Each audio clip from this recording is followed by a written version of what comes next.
माझ्या Supriya Patil art and blog चॅनलमध्ये तुमचं पुन्हा एकदा मनापासून स्वागत करते। आजचा व्हिडिओ खूप खास आहे कारण आजची रेसिपी ही संकष्टी चतुर्थी स्पेशल आहे। तर आज आपण बनवणार आहोत उपवासाची कमी तेलात बनणारी मऊसूत आणि लुसलुशीत अशी साबुदाण्याची खिचडी। तर त्यासाठी लागणारे साहित्य आधी आपण बघून घेऊयात। कोणकोणतं साहित्य लागतंय ते पाहूयात आपण आता। तर इथे मी एक बाउल म्हणजे जवळपास पाव किलो मी साबुदाणे घेतले। हे रात्रभर मी भिजत ठेवले होते। भिजलेले उकडून घेतलेले शेंगदाणे घेतलेले आहेत। 2 ते 3 बटाटे घेतलेत मी। चवीनुसार मीठ, साखर चवीनुसार। शेंगदाण्याचा कूट तुम्हाला ऑप्शनल आहे, तुम्हाला हवा असेल तर घालू शकता किंवा घालूही नसला तरी चालेल। तर इथं मी शेंगदाण्याचं कूट एक 5 ते 6 चमचे घेतलेले आहेत। त्यानंतर इथं कढीपत्ता आहे आणि मिरची 10 ते 12 मिरच्या आहेत। या जास्त तिखटाच्या नाही आहेत, कमी तिखटाच्या असल्यामुळे मी जवळजवळ 10 ते 12 घेतलेले आहेत। आणि त्यासाठी लागणारे तेल। चला आता आपण रेसिपीला सुरुवात करूया। पहिल्यांदा आपण गॅसवरती पॅन ठेवलेला आहे, तो गॅस पेटवून घ्यायचा आहे। पॅन चांगला तापला पाहिजे। त्यानंतर आपल्याला 1 चम्मच तेल टाकायचं आहे। याच्यामध्ये जास्त तेल टाकायचं नाही आहे कारण की आपल्याला कमी तेलात आपल्याला खिचडी बनवायची आहे। एवढंच 1 चम्मच तेल घेतलेलं आहे मी। हे चांगलं तापलेलं पाहिजे। तेल आपलं तापलेलं आहे। याच्यामध्ये आता पहिल्यांदा आपण कढीपत्ता टाकणार आहोत।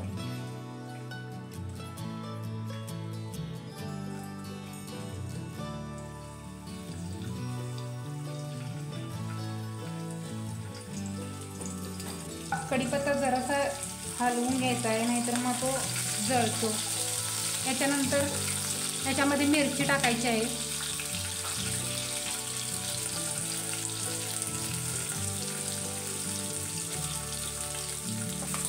हे चांगलं परतवून घ्यायचं आहे। गॅस मंद आचेवर ठेवायचा आहे कारण की जळण्याचा अंदाज असतो। याच्यामध्येच आता आपल्याला मीठ टाकायचं आहे। 1 चम्मच मीठ आहे याच्यामध्ये। हे चांगलं परतून घ्यायचं आहे। त्याच्यानंतर याच्यातच आपल्याला कमी गॅस करून साखर टाकायची आहे। ह्याच्या मिठापेक्षा जास्त जराशी साखर आहे, 1 चम्मच आहे ही। नंतर हे हलवून घ्यायचं आहे पूर्ण। साखर चांगली वितळू द्यायची आहे। त्यानंतर याच्यामध्ये शेंगदाणे टाकायचे आहेत। हे भिजलेले आहेत, उकडून घेतलेले शेंगदाणे 1 बाउल आहे।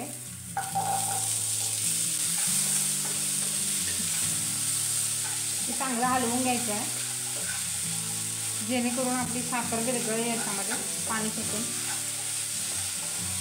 हे बघा साखर वितळलेली आहे।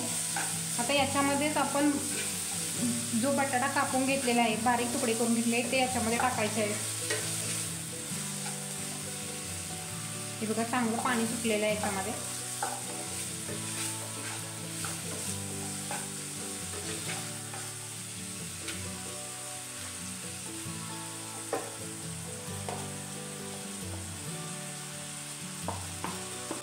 हे बटाटे चांगले बारीक करून घ्यायचे आहे। हे चिकटलेले असल्यामुळे सोडवून घ्यायचे आहेत एकमेकांपासून। तुम्ही याच्यामध्ये हवं असेल तर लिंबू सुद्धा पिळू शकता। लिंबू ऑप्शनल आहे याच्यामध्ये। बटाटे पूर्ण सगळे एकमेकांपासून सोडवून घ्यायचे ते असे। गॅस जरासं कमी करायचा आहे। हे झाल्यानंतर लास्ट आपले शाबू घालायचे आहेत याच्यामध्ये पूर्ण।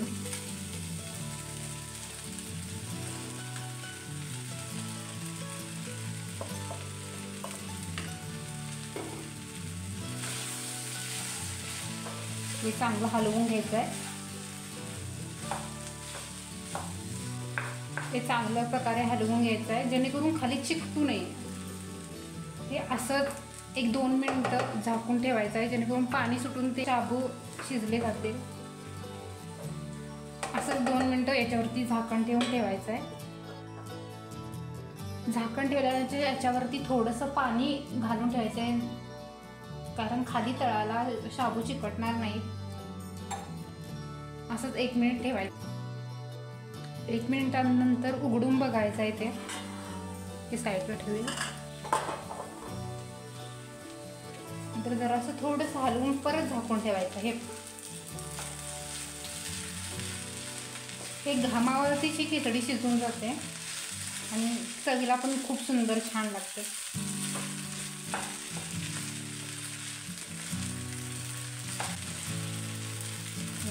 अजिबात चिकटत नाही आहे, चिकटलेली नाही. किती मोकळी बनलेली आहे. परत हे असं झाकून ठेवायचं आहे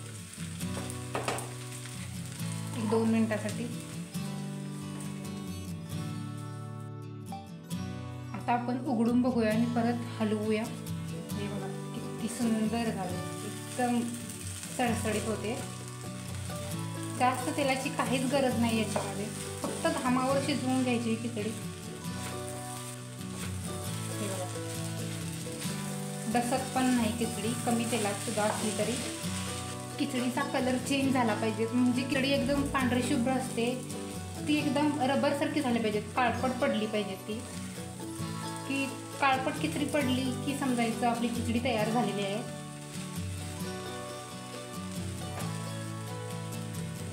आणखी 2 मिनिटं याला ठेवून देऊया. हे पाणी असंच राहू द्यायचं आहे. हे जर पाणी काढलं तर डसण्याची शक्यता असते खालती.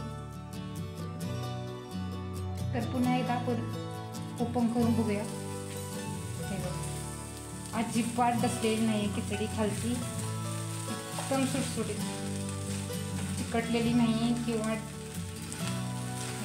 खालती डागलेली नाही, अजिबात नाही. लास्ट आपल्याला फक्त आता शेंगदाण्याचं कूट यामध्ये घालायचं आहे. तुम्हाला हवा असल्यास घालू शकता किंवा कूट याच्यामध्ये घालते.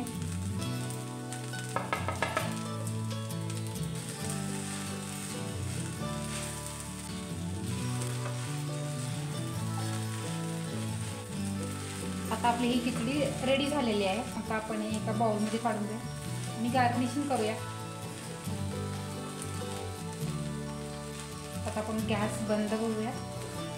आपली खिचडी इथं तयार झालेली आहे. ही झाली आपली खिचडी तयार. कमी तेलात बनणारी मऊसूत आणि लुसलुशीत अशी साबुदाणा खिचडी. जर तुम्हाला आजची रेसिपी कशी वाटली हे कमेंटद्वारे नक्की कळवा आणि चॅनलला सबस्क्राईब आणि लाईक करायला विसरू नका. धन्यवाद.